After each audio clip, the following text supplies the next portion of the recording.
Combati o bom combate, completei a carreira, guardei a fé.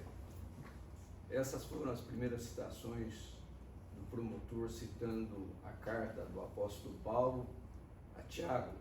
Isso está no capítulo 4, versículo 7. E com essa iniciação bíblica, eu quero que Deus nos proteja, nesse momento proteja a todos, proteja o conselho de sentença, proteja o juiz, proteja o seu culpado, o ministro, os companheiros que estão aqui, para que a gente possa vir e fazer aqui o que nós nos propusemos, justiça. É para isso que nós estamos aqui. Primeiro quero saudar o doutor Tiago, que é juiz, que tem formação também como em letras também, né, doutor? Tem formação em letras. Pelo menos eu li lá que o senhor tinha formação em letras. Eu não cheguei a finalizar. Não chegou a finalizar? É que eu sou professor eu também fiz letras, acabei terminando letras.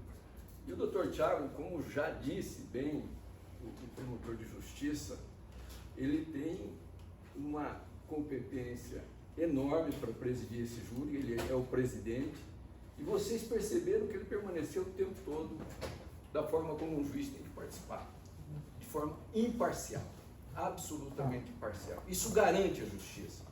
E isso para nós advogados, para essa bancada que está aqui, é muito importante. Para vocês que serão advogados, futuramente vocês vão entender o quanto é importante a gente ter a imparcialidade de um juiz.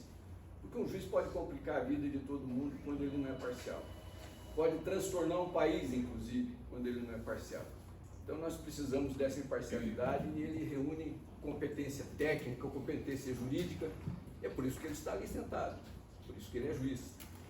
Complementar também o doutor Rodrigo Casagrande.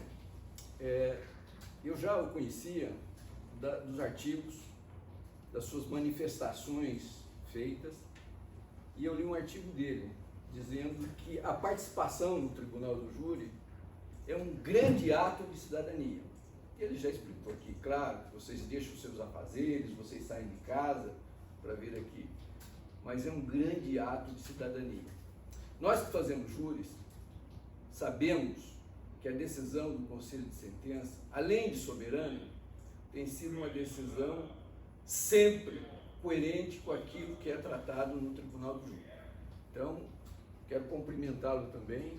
Vocês todos viram, não preciso dizer, da brilhante exposição que ele fez aqui. Não é um justiceiro, é um homem também que busca a justiça e veio aqui entendendo aquilo que a defesa também entende, que houve um conflito, mas que não houve intenção.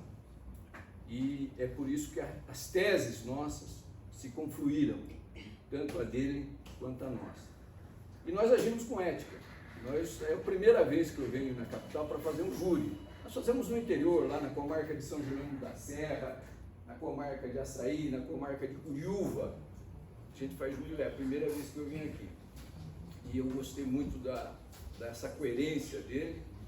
E em todos os júris que nós fomos, em todas as vezes, a gente procurou agir eticamente. Vocês que são estudantes de direito vão saber e vão ter, obviamente, esse comportamento na sua atribuição, na sua profissão, na sua carreira, e que a ética vale muito, e a palavra vale muito mais quando é dada.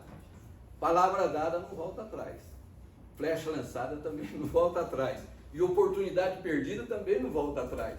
Isso é um dito chinês, né? Então, palavra dada, palavra será cumprida eticamente pela bancada.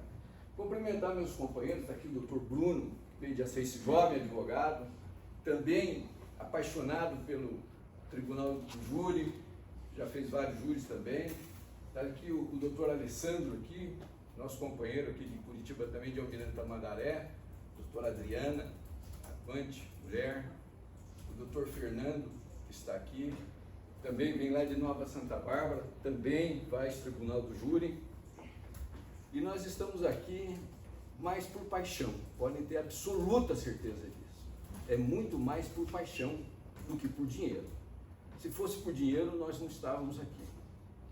Porque a Daniela, a nossa cliente, é cabeleireira, trabalha no Uber para completar renda porque tem 2 filhas e precisa dessa renda. Então, aqui nós não estamos por dinheiro, vocês podem ter absoluta certeza. Nós estamos porque a causa era muito nobre quando o doutor Alessandro nos apresentou. Nós entendemos que era uma causa que nós precisávamos atuar, que nós queríamos atuar para defender a Daniela. Cumprimentar os serventuários de justiça, sempre generosos, sempre bons aí, não só os que estão aqui, mas os que estão por trás também, porque a gente ficou ligando, conversando sobre como é que ia ser, e eles nos deram grandes e relevantes informações. A Polícia Militar, tenho grandes amigos na Polícia Militar, e eu vi que um soldado ali, a mãe, quer cumprimentar essa mãe, que busca também justiça, que está aqui. Então, uma saudação muito especial a ela, seu único filho, inclusive, que está ali estampado na camiseta. E, por fim, eu quero saudá-los. Aqui, hoje, Vossas Excelências são as figuras mais importantes. Por isso que temos que tratá-los como excelências, porque serão os juízes dessa causa, é que decidirão o destino da Daniela que está aqui. Arthur? Álvaro, pode passar? Eu vou deixar de discorrer sobre as atribuições do Conselho de Sentença, porque o doutor Casagrande já fez isso com maestria, né? São os crimes dolosos contra a vida, o homicídio, o suicídio, o infanticídio, o aborto, isso ele já falou, aí pode deixar aí.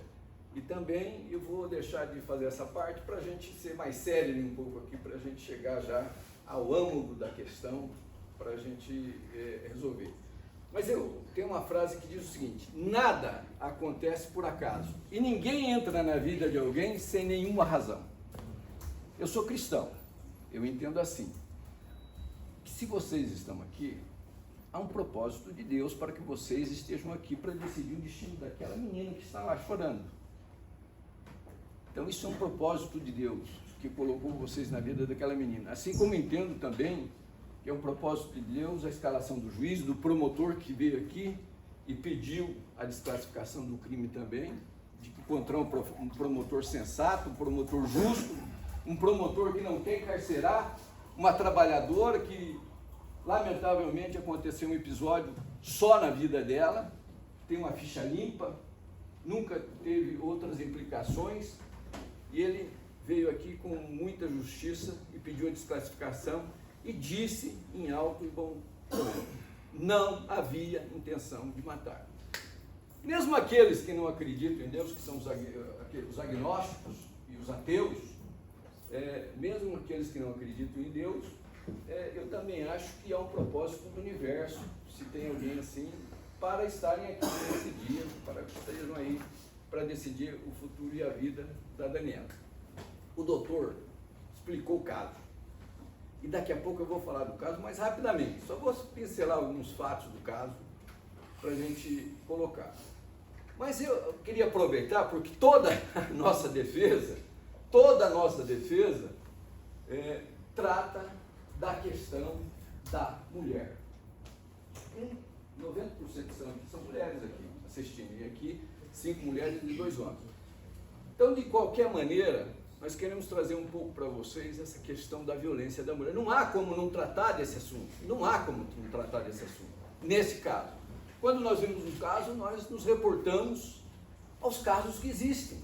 Todos os dias, o promotor sabe disso, Casagrande, todos os dias você liga na tela dos jornais, uma mulher foi assassinada, uma mulher foi morta.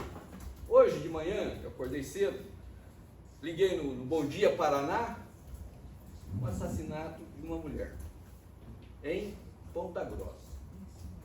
Maria Alípio foi assassinada pelo companheiro, covardemente. Uma mulher bonita, a sua foto dela, covardemente foi assassinada, deixou na casa e sumiu. Foi pego em São Mateus do Sul, foi capturado em São Mateus do Sul. Hoje, quando eu venho para defender uma mulher, eu ligo a televisão e me deparo com um crime de feminicídio, covardemente. Todas as vezes, sempre são assim, com relação aos crimes. Arthur, Dá um dedinho aí. E aqui aquela mulher ali, quero fazer uma referência àquela mulher que representa todas as mulheres. Esta era uma farmacêutica do Ceará, de Fortaleza, formada em farmácia e bioquímica, resolveu vir para São Paulo para fazer mestrado em farmácia e bioquímica. Chegou em São Paulo, ela já tinha sido casada com um jornalista, se separou do jornalista, veio para São Paulo. Em São Paulo, encontrou um economista, também fazendo pós-graduação na PUC, se conheceram, casaram-se, e este colombiano, Marco Antônio Heredias, voltaram para Fortaleza. Lá tiveram 3 filhas. 3 filhas. Um belo dia, uma bela noite, não um belo dia, esta mulher foi, dormindo, foi atingida nas costas. Ficou paraplégica, não sentiu os movimentos. Uma bela noite. Foi para o hospital, o marido foi à polícia e disse que houve um assalto. E nesse assalto houve um tiro nas costas dessa mulher, dormindo. Passado um tempo, ela se recupera de um tratamento horroroso na vida dela, volta de cadeira de rodas, tem um assistente que cuida dela, o marido vai dar banho nela e tenta eletrocutá-la mais uma vez. E aí caiu todo o teatrinho dele, do Marco Antônio. A polícia entrou em cena e descobriu que o autor dos tiros nas costas dessa mulher foi o próprio marido. Ele tentou por 2 vezes matá-la. Ela se afasta dele, se separa. Isso aconteceu em 1983. Se afasta dela. E aí vem todo esse percurso das mulheres. Ela vai fazendo a defesa, se afasta dele, se separa dele, a justiça entra em campo, ele vai a júri, 15 anos, anula-se o júri dele, ele fica solto. Somente em 2002, ou seja, 19 anos e 6 meses, faltando 6 meses para prescrever o crime, é que ele é condenado a 10 anos, cumpre 2, está nas ruas de Fortaleza, o economista. Esta mulher, pode passar, fazendo favor. Esta mulher, está ali o nome dela, é Maria da Penha. E somente em 2006, depois desse crime, somente em 2006, o Brasil, pressionado pela Comissão de Direitos Humanos da OEA, cria uma lei, que é a lei que vocês conhecem, que é a lei que as doutoras vão manusear sempre, a Lei Maria da Penha para a proteção das mulheres. Então nós não poderíamos deixar de dizer e de falar sobre isso, sobre a violência que as mulheres sofrem.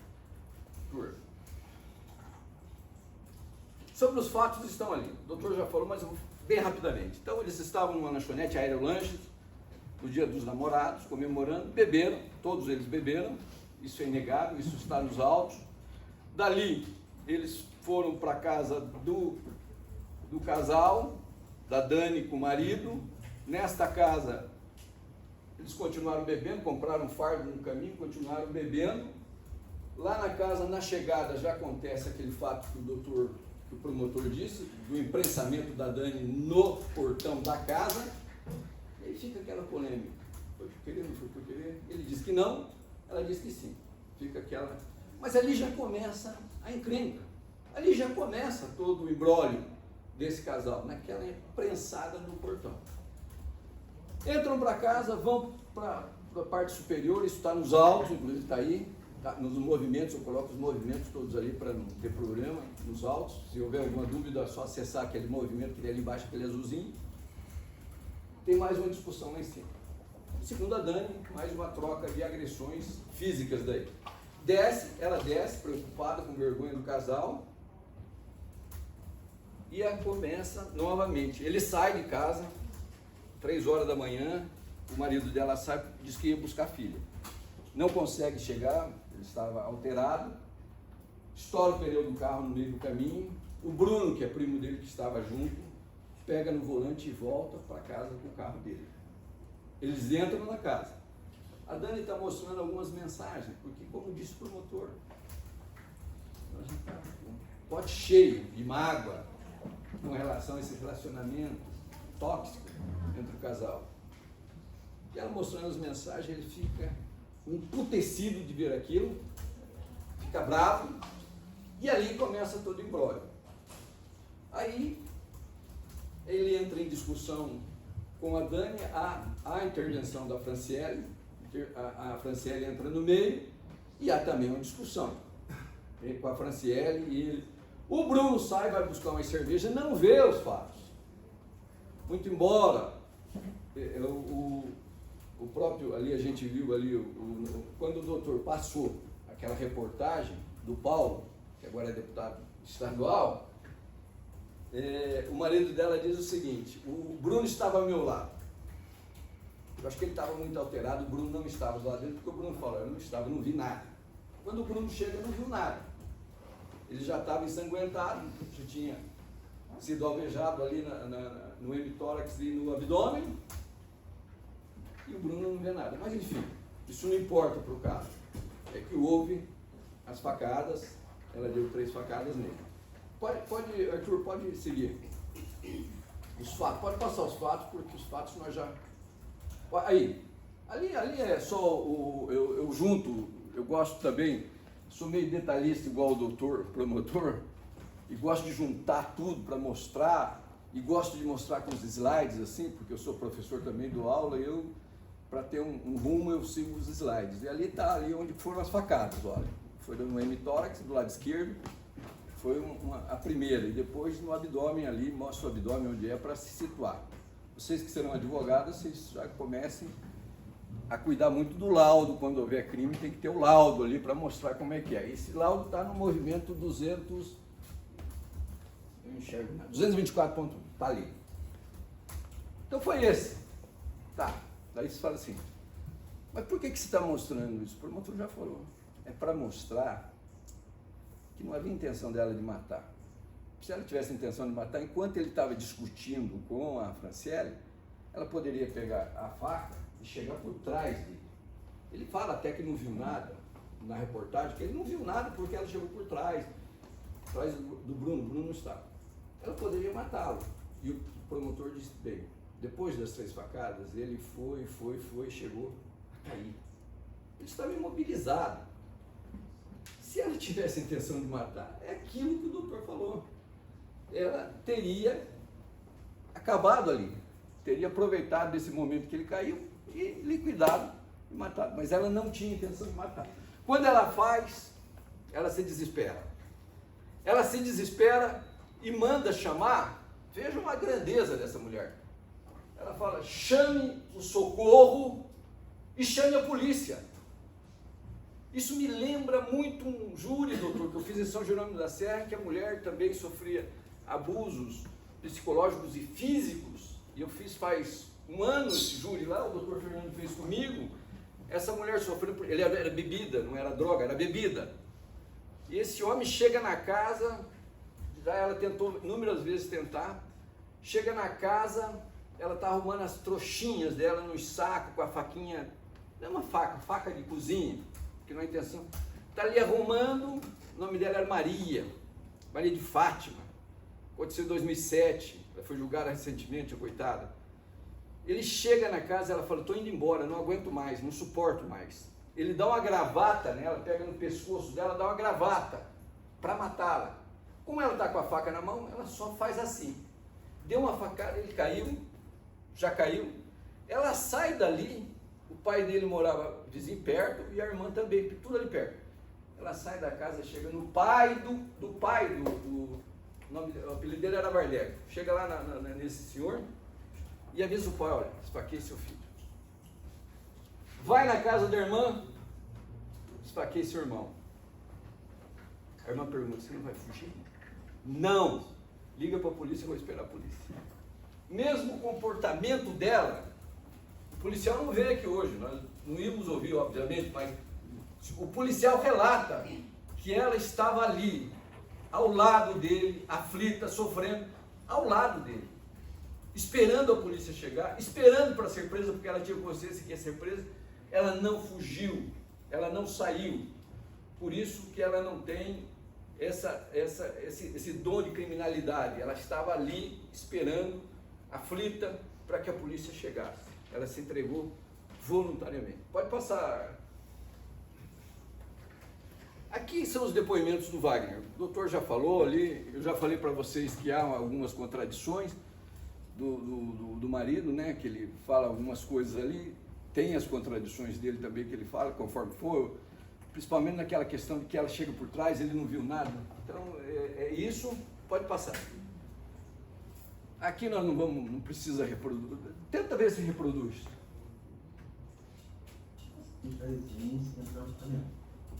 Aí começou todo o processo de discussão, que foi muito mais acalorado, e aí começou a putaria, a Franciele também, que não tinha nada a ver com o assunto, entrou no meio, e tudo ficou em cima do sofá.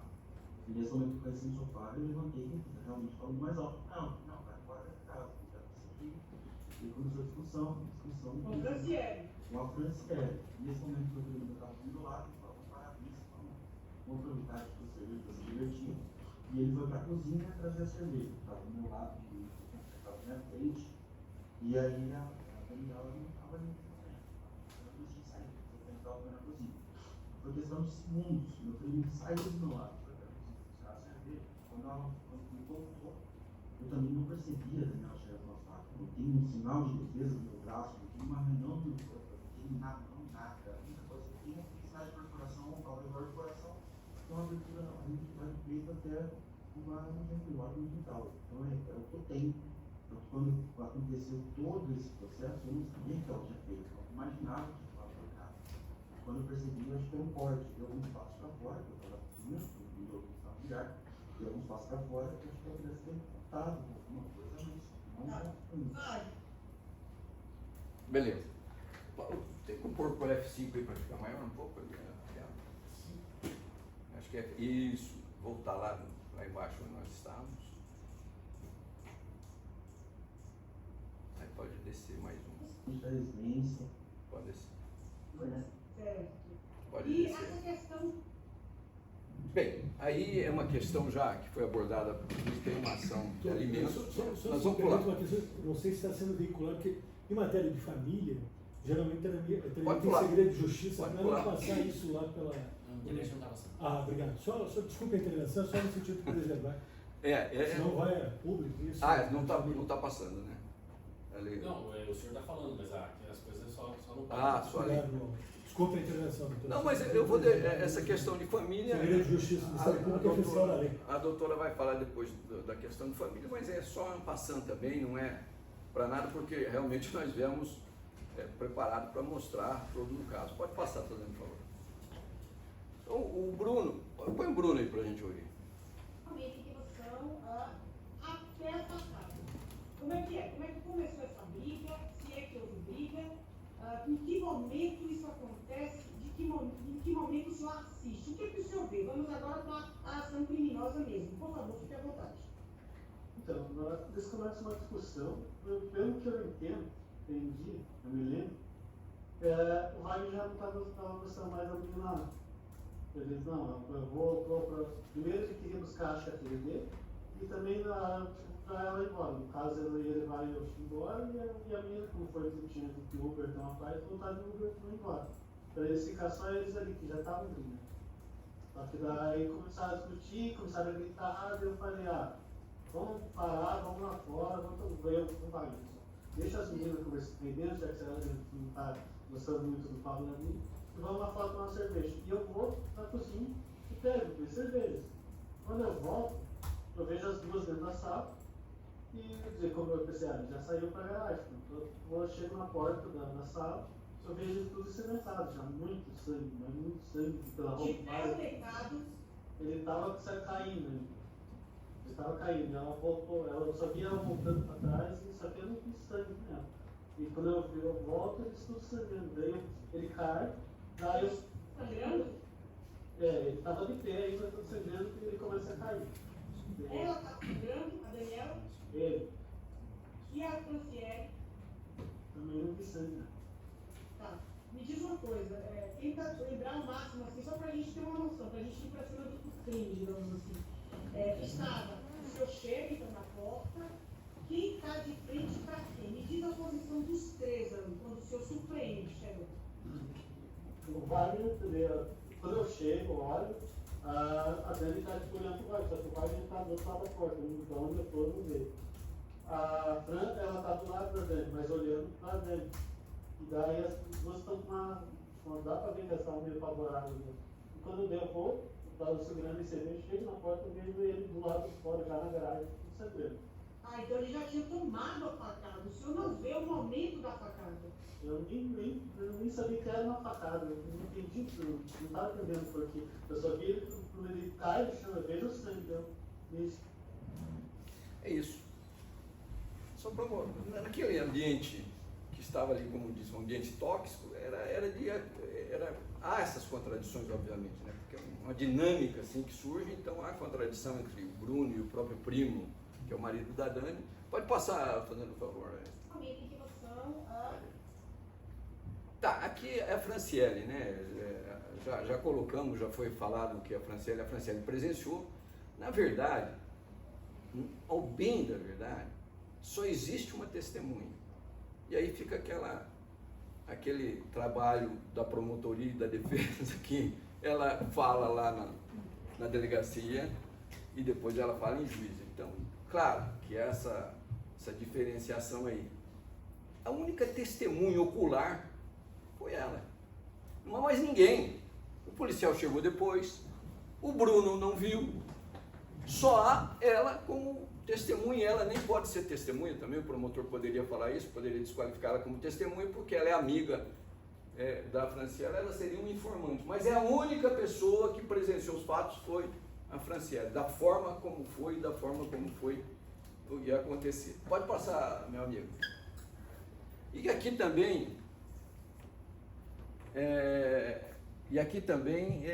são as questões que divergem ali, a questão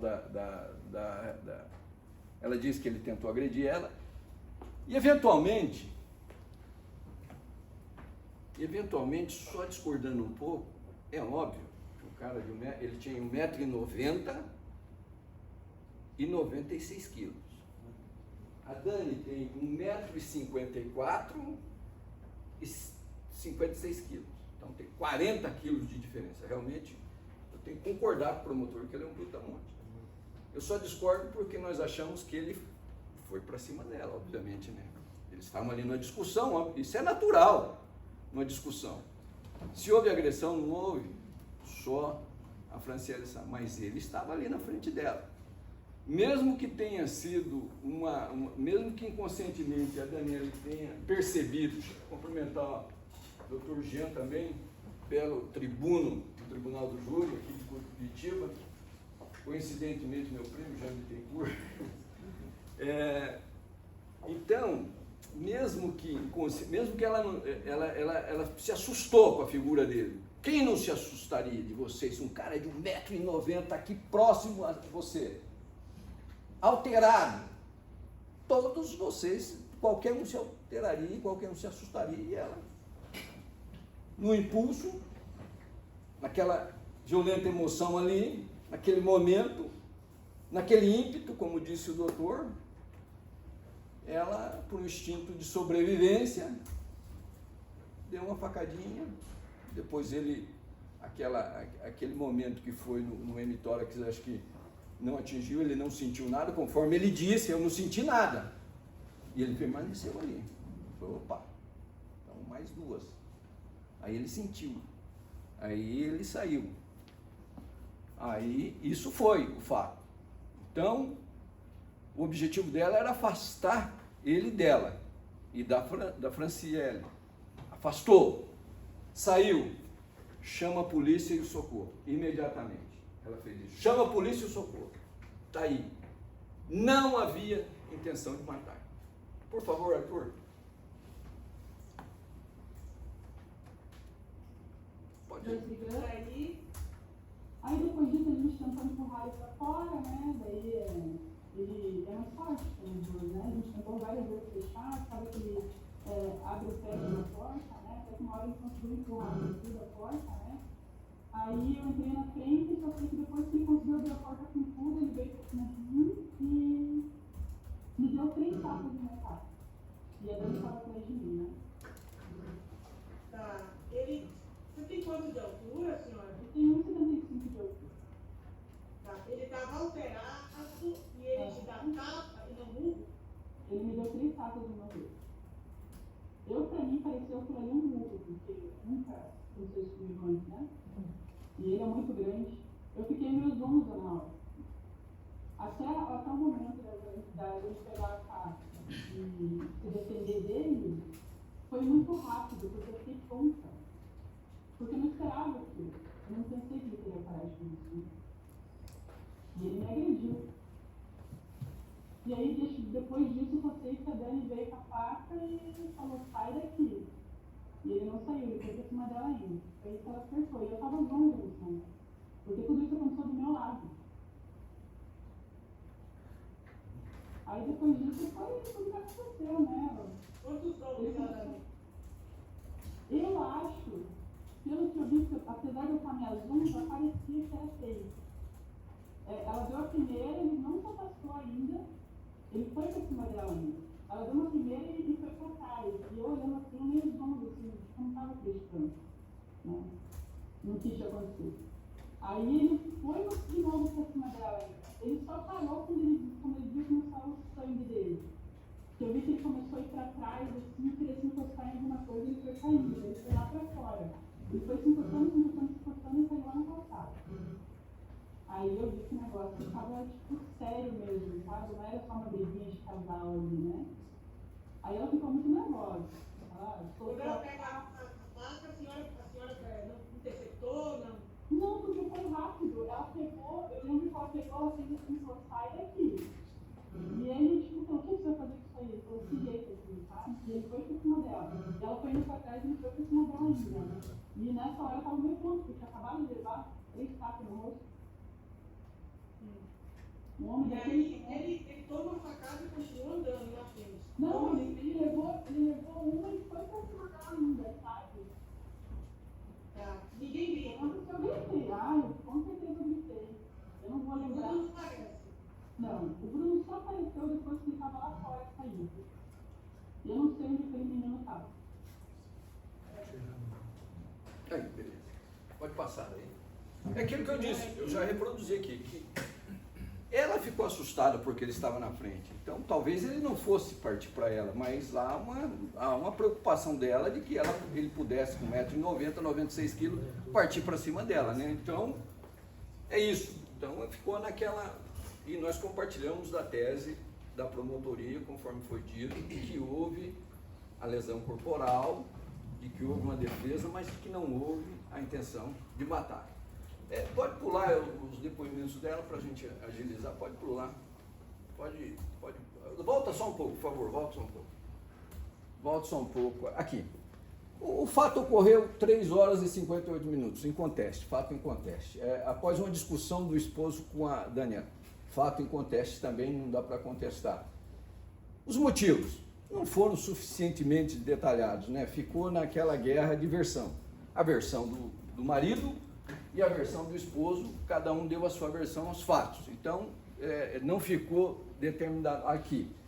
O pronto atendimento médico, houve a presença da polícia, convocados pela Daniela. Pode passar, fazendo favor. Aqui. Só isso aqui. É importante falar que é uma faca de cozinha. É importante, sim. Porque podia ser qualquer outra arma que a Daniela tivesse, um revólver escondido, alguma coisa, uma espada, Não, a faca de cozinha, isso demonstra que não havia nenhuma intenção de matar ele, porque estava ali a faca, era a faca do churrasco. Ele fala num depoimento dele, que era, acho que, um presente do pai dele para eles fazer churrasco e tal, e a faca estava ali solta, em cima de alguma coisa ali, ela pegou ali na hora, era o único meio que tinha ali. Pode passar, por favor. Pode passar. Não, você pode passar tudo, nós não vamos... Aí, doutora Adriana, agora vocês vão ouvir a doutora Adriana aqui, uma mulher presente também. Nós falamos da questão da mulher e ela foi convidada, está aqui. Fui convidada para representar o nosso gênero feminino, né? Queria primeiro agradecer a todos, não vou repetir todos os agradecimentos, até porque a gente também tem um tempo. Álvaro, por favor, você coloca para mim um cronômetro? Obrigada. Então vamos lá, gente. Bom dia. Eu acompanho a Daniela no processo de família, tá? Eu não acompanhei a Daniela nesse processo criminal de tudo isso que aconteceu. Eu conheci a Daniela no processo de alimentos, da bebê, então foi ali que eu soube de tudo que tinha acontecido. E o que me chamou a atenção de tudo isso, como eu trabalho muito na área de família, e eu conversando com o Dr. Júlio, 90% das mulheres que me procuram para pedir o divórcio vivem um abuso doméstico. A questão é a seguinte, nós não vamos aqui, como diz bem o promotor, o Dr. Rodrigo, ficar discutindo a guerra dos sexos. Não é isso, não é essa a intenção aqui. A gente falou muito, o Dr. Rodrigo explanou muito sobre a tal da gota d'água. O que acontece, gente? Na mídia, como o Dr. Júlio viu hoje, já tem mais uma assassinada. Isso aparece. Isso aparece no jornal, aparece no Primeiro Impacto, aparece no Vizinho, aparece em tudo. Agora aparece na mídia o abuso emocional, o psicológico, o medo, a coação, isso não aparece. E este é o maior volume que nós temos de sofrimento feminino. As mulheres chegam para mim e falam assim, doutor, eu preferia que ele me batesse. Hoje, se vocês pararem para pensar, se vocês não viveram isso, olhando para um familiar, muitas pessoas, pelo menos da minha época, participaram disso dentro de casa. O pai gritando com a mãe, o pai xingando a mãe, a criança acordando aos berros. Se você não conhece em casa, você conhece um amigo, uma amiga. Aquele homem que às vezes utiliza da sua força não a física, mas a psicológica. Porque a mulher, ela é um ser delicado.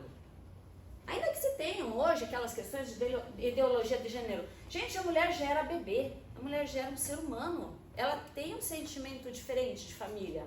A gente começa, não sei se de forma certa ou errada, hoje eu já tenho até dúvidas, ganhando panelinha, cuidando de casinha, cuidando de bebê. O nosso instinto é família.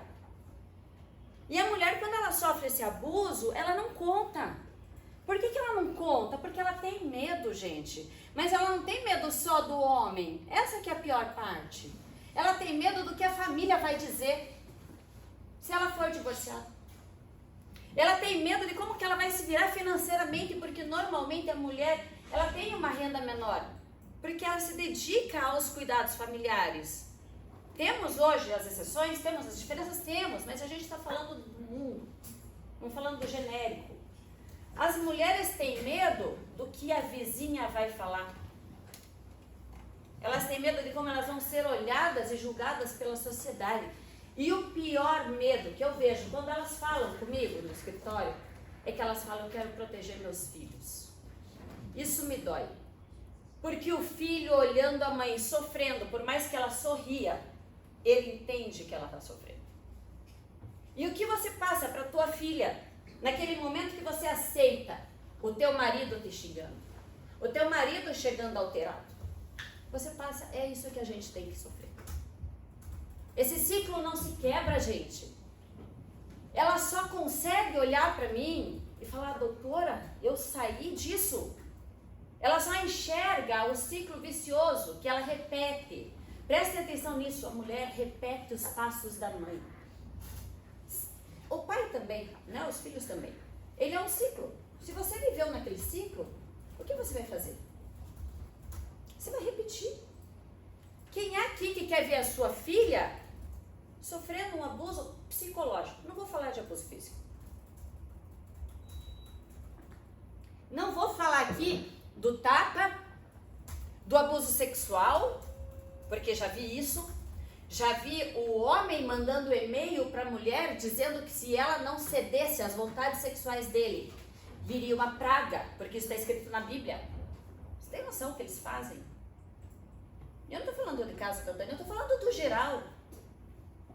A mulher, ela foi feita de amor. Ela é amor. Aí, quando a gente está lá acabado, ele vem com uma flor. E o que ela olha naquela flor? Uma esperança de recomeço. Ela fala, não, vai ficar tudo bem.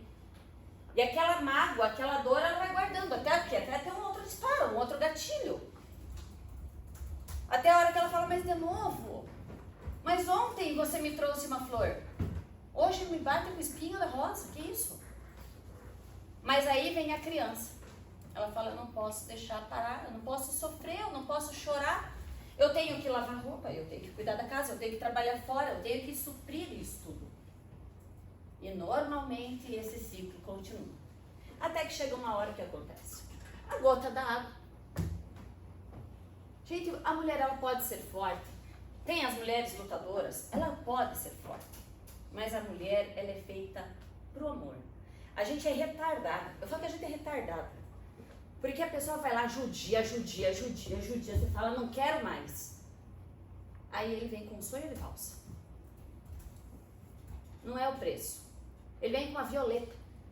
Uma flor de jardim, aquela amarelinha, mais vagabundinha que tem no meio do mato.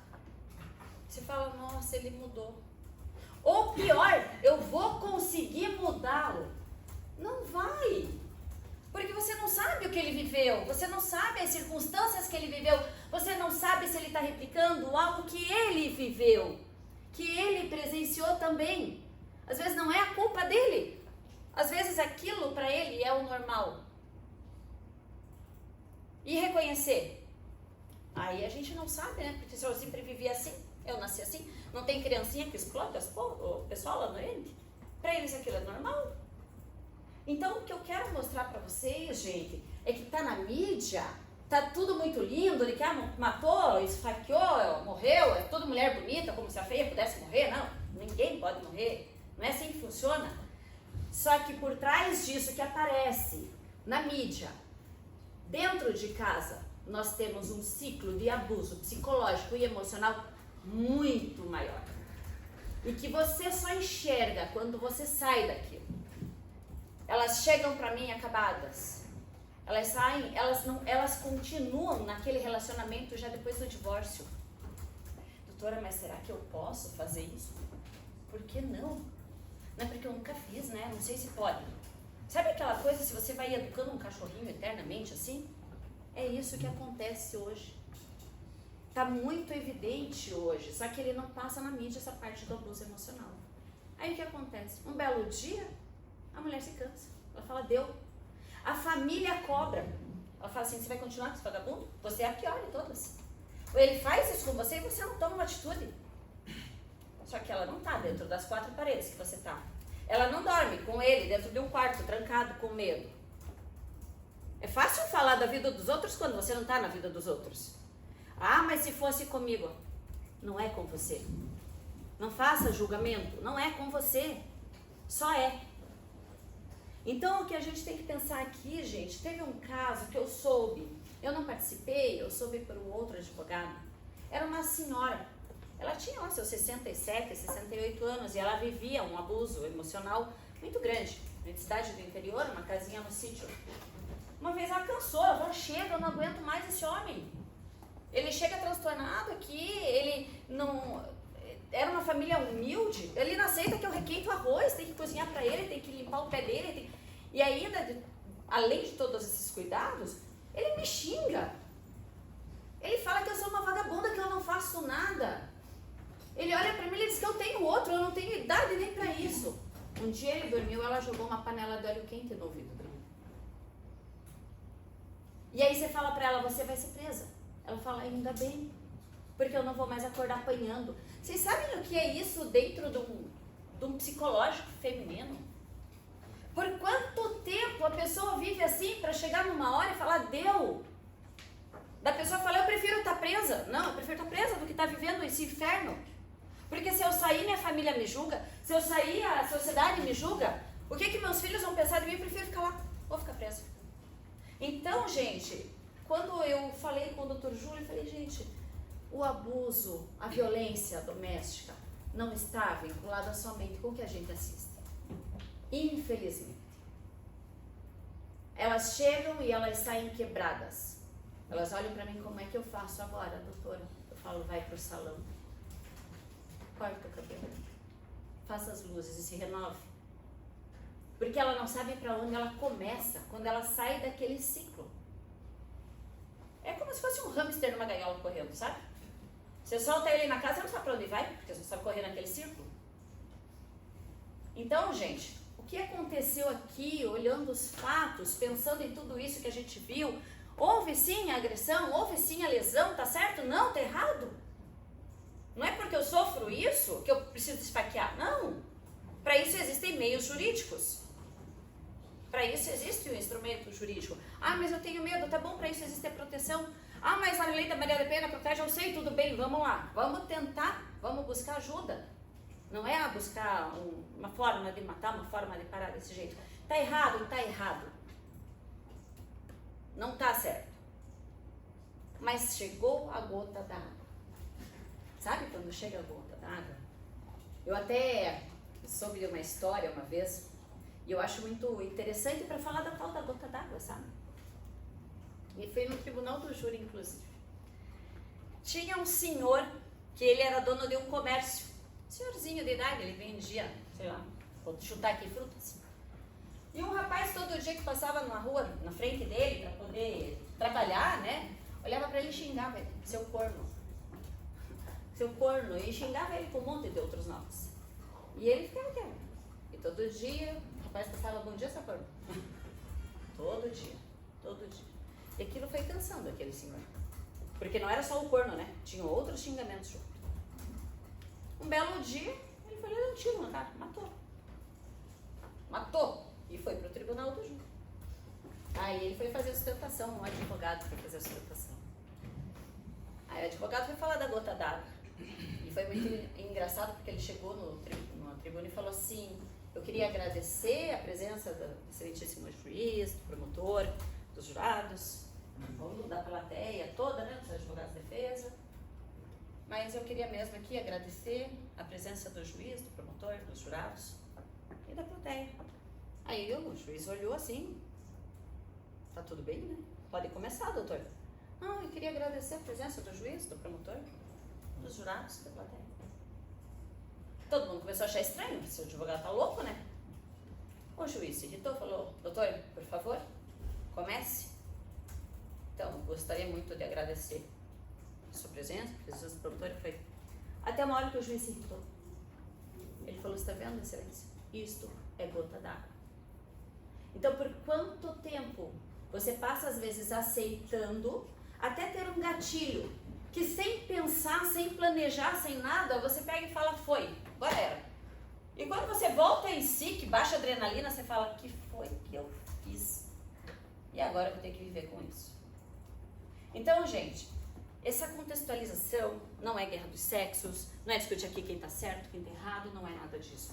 É para mostrar para vocês que além de toda essa mídia que traz os assassinatos, os feminicídios, os estrangulamentos, tudo que vocês enxergam, existe uma nuvem muito pior por trás. A ponto, como eu disse, da mulher olhar para mim e falar: doutor, eu preferia que ele me batesse.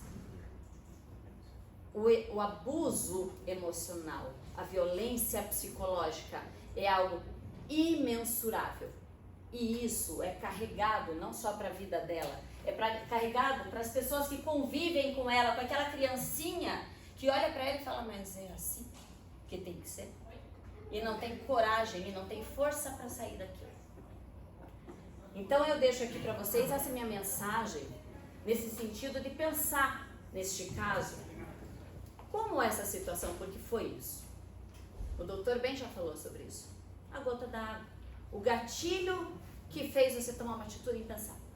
Você não sentou e planejou: bom, a hora que ele passar naquela porta, e aí ele tem 1,90 m, eu tenho 1,54 m, ele passa 90 kg, eu 54, eu vou pegar aquela faca, então eu vou deixar aquela faca aqui do lado. Não foi planejado. Não foi, já existia uma história que a gente não traz. Porque não cabe. E não é a história desse fato, é a história de uma vida, é a história de 5 anos. Uma história que envolve muito mais do que o dia do julgamento, muito mais do que o dia do fato. Isso sim tem que ser considerado e tem que ser ponderado na hora de você olhar para uma pessoa e falar: você vai precisar pagar pelo que você fez. Mas de que forma? Ou por que você fez?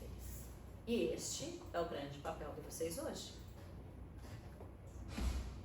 Este é o momento de vocês pararem e pensarem na vida real e olhar assim, se eu estivesse neste lugar, porque vocês não estão, a gente não passa por isso. Como seria? O que poderia acontecer? E fica a vocês essa decisão, certo? Essa é a minha mensagem, eu agradeço pela atenção de todos. Passo a palavra agora. Eu vou rapidinho. Tá. Doutor Júlio? Como é que é o nome do seu marido? Ô Luiz. Luiz, está Nossa. orgulhoso da tua participação. É a primeira vez que ela participa do Tribunal do Júri. Está lá o Luiz emocionado, assim como eu vi algumas mulheres. Se eu pôr ele do meu lado, vocês vão entender. Ah, Luiz. Excelência, permite que eu chame o Luiz aqui do meu lado? Só para mostrar meu esposo? Só pra... Não tem problema. Tem problema? Então vem cá. É que ele tem 1,83 m. Eu tenho 1,50 m. Eu tô de sábado. Olha isso, gente. Eu não posso arranjar briga. Tá dado o recado, a mensagem foi dada. O que eu vi também, Dani, algumas mulheres lacrimejando e certamente é que estão assistindo no YouTube devem estar também com a sua participação. Arthur, voltando os vídeos lá rapidamente, só para encerrar minha participação. Álvaro. Vou lembrar do Álvaro Dias, meu amigo, para não esquecer. Pode passar, todos isso aí nós vamos. Aqui. Número de uma tragédia. 10 mulheres são assassinadas todos os dias no Brasil. Vou pular porque a Dani já falou. Passa lá fazendo um favor, Álvaro. Essa linda mulher de Colombo, veja uma crueldade, ela foi assassinada, o marido tirou uma foto dela sorrindo e tirou algumas fotos dela dentro da casa aqui em Colombo, mandou para os cúmplices para que eles visualizassem onde ela estava para matarem, para tirarem ela da casa e matarem. De Colombo, pode passar. Esta bela mulher de Paranavaí, está lá. Mulher é morta a facadas pelo ex-marido dentro de casa em Paranavaí. Pode passar? Vamos ser rápido aqui. Essa mulher é uma PM, da Polícia Militar também. Ela foi assassinada também, está ali. Marido é preso por suspeita de matar PM e forjar suicídio. Maringá. Pode passar? Ali, são as 3 mulheres. Olha que lindas mulheres que perderam a vida por um momento de estupidez dos homens. Pode passar. Uma coincidência, eu estava preparando o material para a gente fazer o Tribunal do Júri aqui, isso estudando como o promotor, vendo detalhes. Daqui a pouco eu estou no meu escritório, a televisão estava ligada no jornal, daqui a pouco pinta essa imagem. Nova Santa Bárbara é muito próximo de Londrina, dá menos de 1 hora de Londrina, e a gente vive em Londrina. Aí a gente se depara com essa cabeleireira igual a ela. Eu preparando ali, vejo essa matéria, cabeleireira igual a ela. O convivente dela foi para a casa dela, lá numa região de Londrina, morando com ela, matou ela e dormiu a noite inteira ao lado dela. E ficou lá na casa, uma cabeleireira também, Londrina. Pode passar. Essa era a nota de falecimento dela, nós vamos passar, para ser rápido, já estamos. Essa é uma matéria, nós não vamos passar, mas tem no YouTube uma matéria do Fantástico, um documentário extraordinário no Fantástico, que vocês podem utilizar, vocês doutores, quando forem advogados. É uma matéria no Fantástico. Depois a gente passa para vocês aí o link dessa matéria no Fantástico. Ela é extensa, nós não vamos passar, mas é uma matéria sobre mulheres que reagiram. Sobre mulheres que reagiram à violência. São 3 casos de mulheres. É um documentário emocionante. Pode passar. Eu não vou passar, que não vai dar tempo aqui, mas não. Lembra desses casos de violência? Não. Essa é a mulher, só para mostrar para vocês, essa última ali é a Maria de Fátima, aquela que eu falei para vocês. Eu só esqueci de completar. Ela foi julgada ela matou o marido em 2007. Ela foi julgada só no ano passado. E ela me relatou quando ela chegou muito pobre, miserável. Eu fui nomeado defensor dativo, fiz dativo esse juiz. E quando ela chegou, ela veio de Itamarana para mim, ela chegou e falou, doutor, me liberte. Eu falei, mas libertar do quê? Eu não tenho esse poder, é o conselho de sentença. Mas me liberte, porque todos os dias da minha vida eu convivo com esse fato. Todos os dias eu levanto e me lembro do acontecido. Eu falei, mas Dona Maria, o contexto mostra que a senhora não teve culpa, ou a senhora o matava ou a senhora morria. Ele estava enforcando. Mas quando acabou, o promotor, né, pediu absolvição, foi como o senhor, um promotor decente, honesto, ele viu o contexto, ele foi o primeiro a falar e pedir a absolvição dela, evocando a legítima defesa naquele caso lá de São Jerônimo da Serra, e ela foi livre, e ela saiu aliviada para a vida dela, porque ela que cuidava dos netos, a família inteira foi no júri.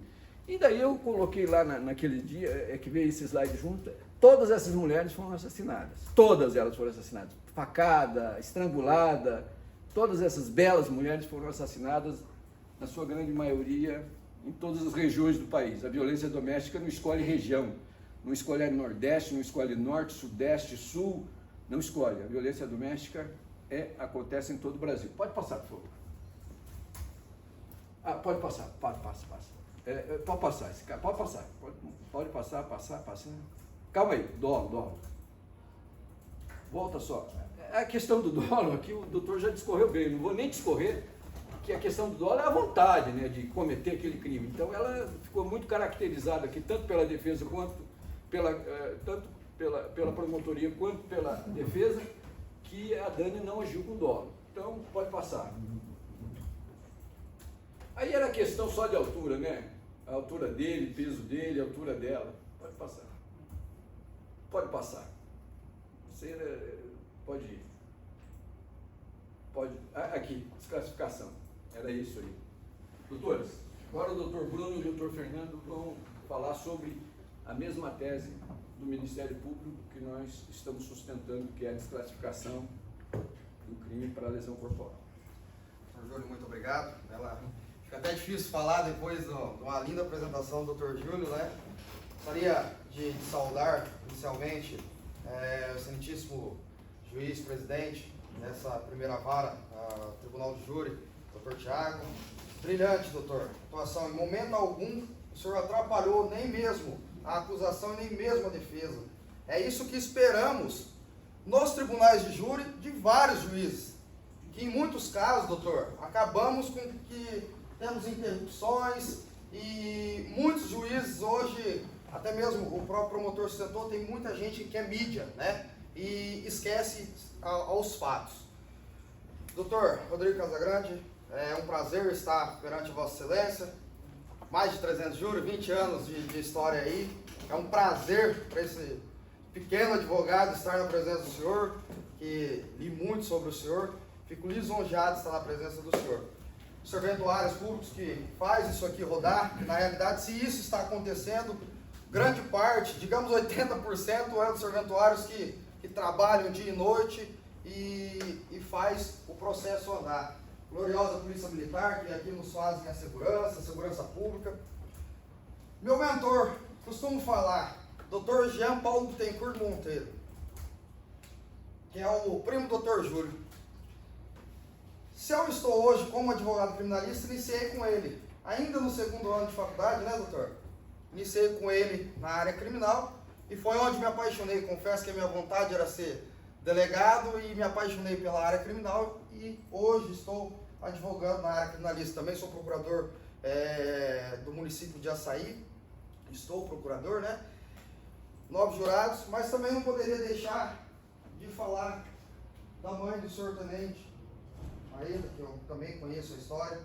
Esperamos que seja feita a justiça em nome do filho da senhora, tá? É o que todos nós clamamos para isso. E disso, doutor, por isso que se falam que advogado criminalista, ele só defende. Negativo. Eu venho a 400 quilômetros da cidade de Curitiba. Eu, doutor Júlio, doutor Fernando, gostaria de cumprimentar essa bancada que me convidaram. Peguei o processo após que foi marcado a sessão do plenário. Agradeço ao doutor Júlio, doutor Alessandro, doutor Adriano, doutor Fernando que veio comigo. E eles alegam-se que o advogado criminalista, o famoso porta de cadeia, que muitos falam, só quer defender. só vem para fazer defesa. Mas quando nós conversamos, ficamos há mais de 2 semanas montando as teses, tínhamos inúmeros motivos para sustentar uma legítima defesa. Mas o advogado ético, o advogado verdadeiro, ele sustenta a verdade. O que aconteceu nos fatos? E o que aconteceu no dia dos fatos? Foi que Daniela, ela não tinha intenção nenhuma de matar. Nenhuma. Mas ela lesionou sim. E se ela lesionou, e o conselho de sentença entender por isso, tem que condenar sim Daniela, mas pelas lesões, e não pela tentativa de homicídio que em momento algum ocorreu. Então, doutor, há mais de 400 quilômetros que eu venho, fico lisonjeado pela postura do senhor promotor de justiça, que fala promover a justiça, que foi o que o senhor sustentou, viu que realmente, em momento algum, teve dolo de matar e pediu a desclassificação. Data máxima vênia, doutor, embora concordamos com a linha de acusação, nós não podemos deixar de informar que a única testemunha, que embora haja informações que possivelmente o anterior advogado possa ter informado para ela falar dessa forma, que era o representante, a gente não vai entrar nesse caso, mas a única testemunha ocular que estava é a Franciele, que também foi agredida, e não podemos deixar de mencionar essa situação. Mas também o promotor se apegou na situação de um suposto seguro, uma apólice, que seria a gota d'água. Se falam-se tanto de a gota d'água nesse processo, que seria, talvez, por conta da apólice, ela estava magoada, mas negativo, não podemos só utilizar isso e ocultar algumas informações. Foi interessante passar o vídeo para vocês do que foi reportado pela televisão.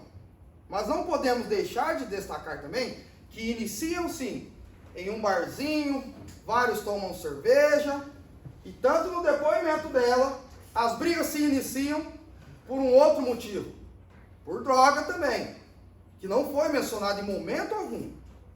Então a gota d'água, se existia algum ressentimento, não foi apenas de apólice, que não colocou ela na apólice, que ela não iria receber, negativo.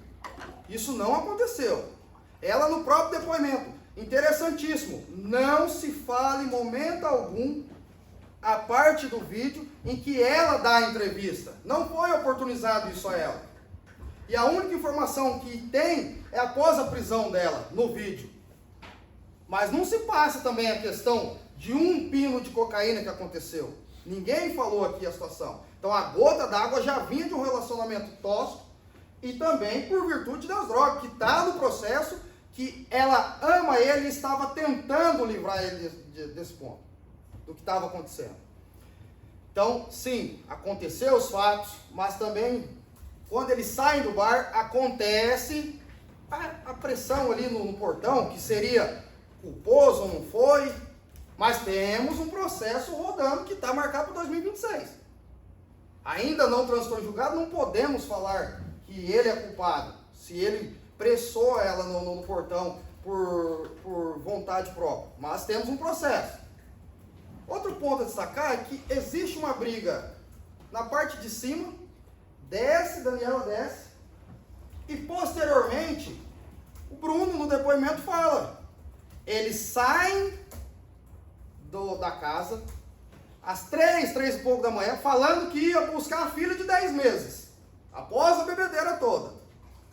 Sai, aí ele desgovernado, porque ele estava nervoso, segundo as informações que tem pelo próprio Bruno, que é a testemunha, primo dele.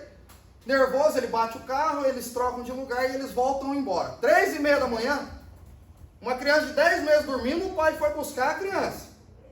Aí na hora que ele volta, já volta transtornado. Já volta em cima dela e da testemunha ocular, aonde ocorrem as agressões. E sim, cometeu sim o delito de lesão corporal, Daniel. Cometeu. Mas nunca foi a intenção de matar. Até porque ele toma a primeira apunhalada, toma mais duas, e o que ele faz? Ele sai e cai. Ela simplesmente poderia vir continuar matando. Outro ponto que se fala que ela veio por trás, mas por que ela veio por trás dele e ao invés de dar por trás, já que ela queria matar, ela não, ó, vem aqui, tum. Não existe, gente. Tá bem claro, o processo está claro, está colhido as provas. Não foi caso de tentativa de homicídio. Então, doutor, concordamos com a tese da acusação. Seremos leais à tese. Até porque também acreditamos, como advogados éticos, essa bancada ética me deixa muito feliz em saber que essa bancada ética reconhece. Nós não viemos só para defender, igual muitos advogados criminalistas atuam, só para defender a qualquer custo. Não, nós somos éticos para defender o que aconteceu nos fatos. Se tem culpa, vai pagar pela culpa, mas não pelo excesso, pela tentativa de homicídio, e sim pela lesão corporal. Agradeço a atenção de todos. Doutor Fernandes, passo a palavra, brilhante advogado também, que irá completar a tese também da linha tanto da acusação quanto da defesa. Muito obrigado.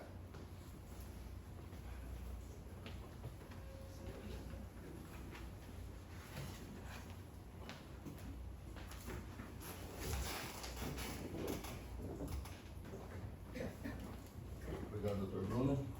Bom dia a todos. Queria falar aqui, não vou fazer mais agradecimentos, mas as palavras dos meus colegas eu estendo a Vossa Excelência. Só que eu não poderia deixar de falar sobre o doutor, promotor Rodrigo Casagrande, que esse pequeno advogado fica muito feliz de estar atuando ao lado do senhor hoje, que eu acompanho a carreira do doutor, eu como um apaixonado pelo Tribunal do Júri, e fico feliz de trabalhar ao lado de um promotor do tamanho do senhor, que hoje está aqui promovendo a justiça, né? Que mais promotores ao redor do Brasil continuem com essa linha, que a gente vê muitos promotores que são promotores de acusação, que se prendem no caso e só querem a condenação a todo custo e esquecem de analisar e promover a justiça, como o doutor fez hoje aqui. Então, nós nos preparamos como bancada de defesa hoje para apresentar teses como a legítima defesa, porém, concordamos hoje aqui que o mais adequado à questão seria essa desclassificação para lesão corporal, comungando do entendimento do promotor de justiça. Porque não ficou suficientemente provado como aconteceu, como realmente o fato aconteceu, e a questão total ali é o dolo, se ela teve essa intenção. E como o promotor mesmo falou, doutor promotor, a defesa concorda. Ela não teve o dolo de matar, a vontade de matar ele. Pois se tivesse esse dolo, seria hoje aqui requerida a condenação dela, nós poderíamos discutir sobre essa legítima defesa ou não, porém ela não teve esse dolo. Só que o fato aconteceu. Houve uma lesão corporal. Houve uma lesão corporal grave, pois a materialidade está ali. Existe o laudo. A vítima ficou mais de 30 dias sem poder exercer ali o trabalho dele. Então houve essa lesão corporal grave. E o que mais se amolda, a legislação que mais se amolda o fato que aconteceu, seria essa lesão corporal de natureza grave, pois ela não ficou suficientemente comprovado para Vossa Excelência o dolo, a vontade da tentativa de homicídio. Então o que fala a lei? Lesão corporal grave, se resulta, o artigo 129, no parágrafo 2º, no inciso 1º, se resulta incapacidade permanente, no parágrafo 1º, Inciso 1º, incapacidade para as ocupações habituais por mais de 30 dias. E foi exatamente o que aconteceu. Ocorreu essa briga, ocorreram as facadas, está suficientemente comprovada a materialidade disso, porque tem o laudo, está suficientemente comprovada a autoria, porque ela mesma falou desde o começo que foi ela que deu essas facadas. Portanto, é razoável que Vossas Excelências façam essa justiça hoje, reconhecendo que houve a materialidade do crime. O que é a materialidade? Aconteceu essa briga, eles estavam fazendo esse churrasco, ele foi esfaqueado por ela, 3 facadas, foi suficientemente provado a autoria, pois ela confessou.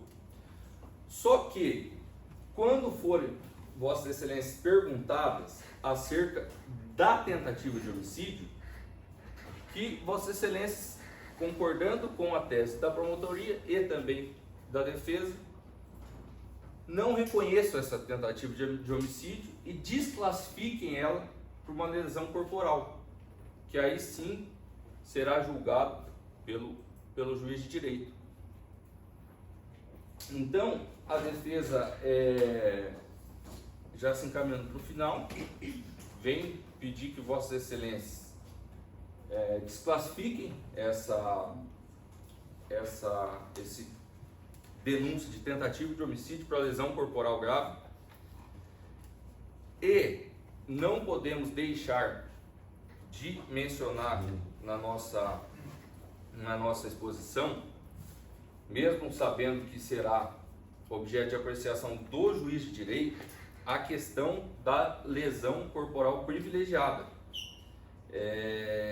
pois traz aqui uma causa de diminuição de pena no artigo 129, no parágrafo 4º. Se o agente comete o crime impelido por motivo de relevante valor social ou moral, ou sob o domínio de violenta emoção, logo em seguida a injusta provocação da vítima, o juiz pode reduzir a pena de 1/6 a 1/3. Então a defesa acredita que ficou, durante a instrução e hoje aqui também, suficientemente provado que o fato aconteceu após a vítima dar 3 tapas no rosto da amiga, dar tapa no rosto da vítima, da ré. Isso se encaixa na violenta emoção seguida à injusta provocação da vítima. Então, a injusta provocação da vítima seriam os tapas. E a violenta emoção é o que bem a doutora trouxe. Como que estava a cabeça dessa ré? Quantos anos que ela já estava passando por isso? Há quanto tempo ela estava passando por isso? Como que estava a cabeça dela? Qual que era o... Ela tinha acabado de voltar com ele, talvez achando que ele seria diferente, talvez achando que ele ia mudar, talvez achando que ele ia deixar as drogas para viver a família com ela. Então isso tem que ser considerado na sentença, bem como a causa de diminuição de pena da confissão, que está lá no artigo 65, no inciso 3, a linha D, ter a confessado espontaneamente, que é o que aconteceu desde a delegacia, desde que a polícia militar chegou. Ela já, em momento nenhum, falou que não foi ela. Ela confessou espontaneamente na delegacia, em juízo. Então, tem de ser levado isso em consideração na sentença. Por fim, tratados os quesitos com Vossas Excelências. Vossas Excelências vão votar hoje aqui, depois de tudo que a gente falou, com a consciência de Vossas Excelências. E no primeiro quesito, Vossas Excelências vão receber um papel escrito sim e um escrito não. O doutor juiz vai perguntar: no dia 13 de junho de 2020, por volta das 3h58 da manhã, nas dependências da residência localizada na rua Clemente Kulik, número 117, bairro Santa Cândida, neste município e foro central da comarca da região metropolitana de Curitiba, a vítima Wagner da Silva recebeu golpes de faca, os quais foram a causa efetiva de lesões? Sim. Tanto a defesa como o Ministério Público pedem que Vossa Excelência votem sim. Essa é a materialidade. Está suficientemente comprovado. Existe fotos, existe o laudo. Então, a defesa e o Ministério Público pedem que Vossa Excelência votem sim. Segundo quesito, a ré, Daniela de Lara Borges, foi a autora dos golpes de faca? Sim. Tanto o Ministério Público como a defesa pedem que Vossa Excelência votem sim. Ela confessou desde a primeira vez. Daí, no terceiro quesito, assim agindo, a acusada deu início à execução de um crime de homicídio, resultado que não se consumou por circunstâncias alheias à sua vontade, em razão do atendimento médico prestado à vítima? Não.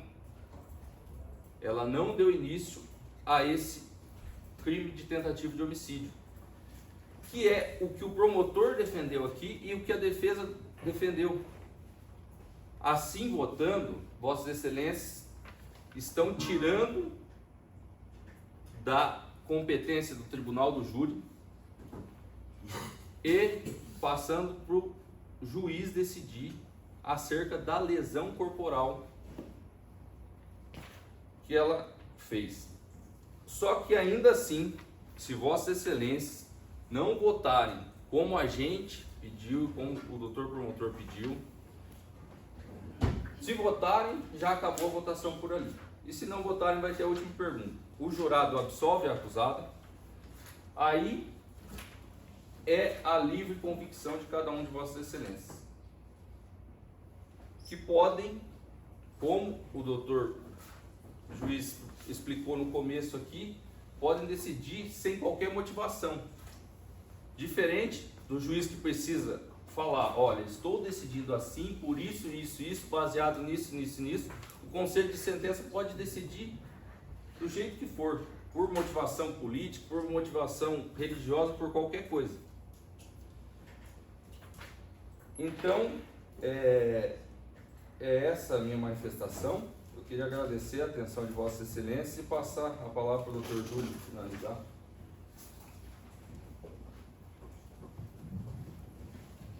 Bem, agora nós chegamos ao final. Álvaro, por favor, lá no chega ao final, nós já vamos encerrar tudo, vamos voltar para casa, descansar, à noite botar a cabecinha no travesseiro, o dever cumprido, de fazer justiça. Pode colocar lá no final, lá, dando a ficha limpa, pode colocar lá no final, lá, mas se tiver mais final. Os quesitos popular que pode ir mais no final aqui. Aí, para aí. Só complementando, que está no processo também, para a gente ficar claro, isso foi defendido pelo promotor, a questão do seguro.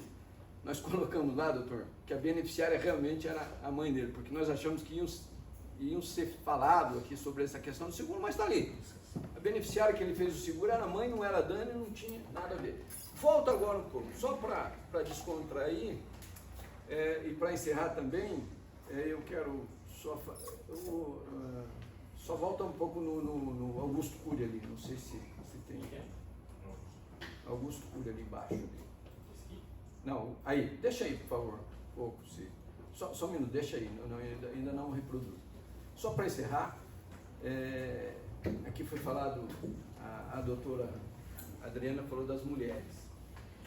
E eu me emocionei ali também, quando ela falava das mulheres, desse contexto familiar, que as mulheres às vezes são criadas nesse ambiente de violência. Eu felizmente não fui criado. Nasci na zona rural, no sítio, São Jerônimo da Serra, na fazenda São Benedito, que era do meu avô, no bairro do Sapé, na Água do Tigre, numa casinha simples.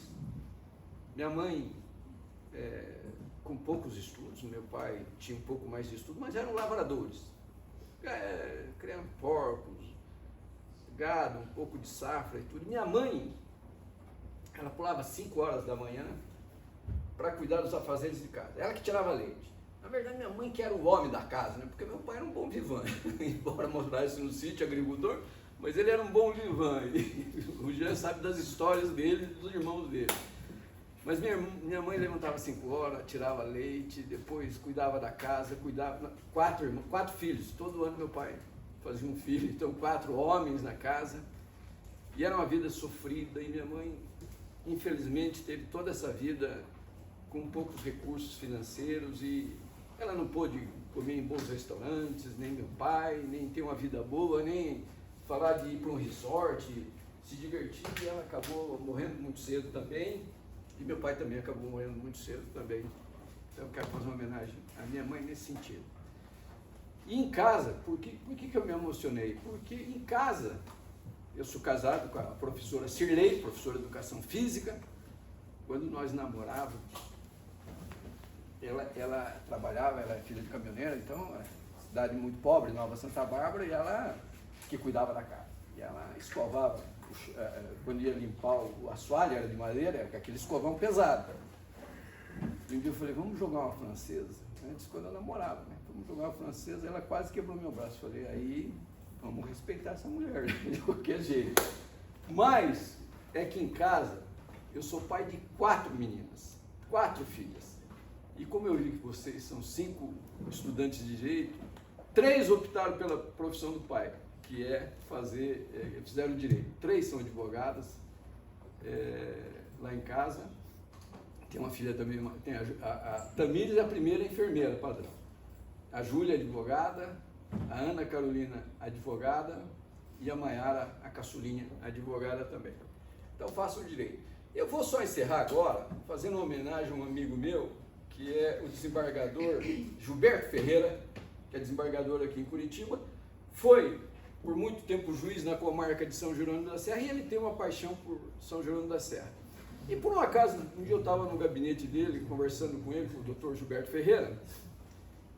O Dr. Gilberto Ferreira, eu vou prestigiar um amigo meu no lançamento do livro dele, que é aquele ali, o Augusto Cury, que é psiquiatra, professor, escritor. Quando ele falou isso, eu falei, Dr. Gilberto, que coincidência, eu tive em 2013 uma forte depressão, uma depressão muito forte, que me tornou recluso dentro de um quarto, e eu não queria ver pessoas. Sendo advogado, eu não queria ver ninguém. Isso criou um problema para mim. E eu fiquei recluso no quarto. E aí eu tinha pânico, tinha fobia social, não queria ver ninguém. Eu que sempre fui muito extrovertido, como o próprio promotor disse ali, na minha cidade eu fui político. Aos 19 anos eu fui eleito vereador na cidade de Santa Cecília do Pavão. Depois criamos o município de Nova Santa Bárbara, fui prefeito 3 vezes da cidade, então eu tinha um convívio social. Mas quando a depressão me pegou, eu não queria ver ninguém.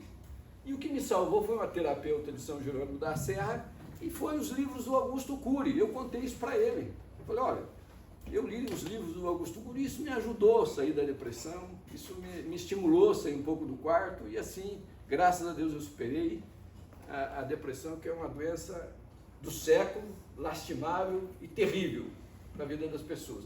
Então eu quero encerrar porque ele faz uma homenagem às mulheres, e nós estamos tratando aqui das mulheres. Então eu só queria que reproduzisse o vídeo para a gente encerrar e agradecer muito a paciência de vocês, dizer que vocês estão cansados. Pode soltar, por favor. Em primeiro lugar, eu quero fazer uma pergunta. Quem representa a parte mais inteligente da humanidade? As mulheres ou os homens? Eu quero dizer, com uma boa margem de segurança, que são as mulheres. As mulheres frequentemente são mais altruístas, solidárias, generosas, empáticas do que os homens.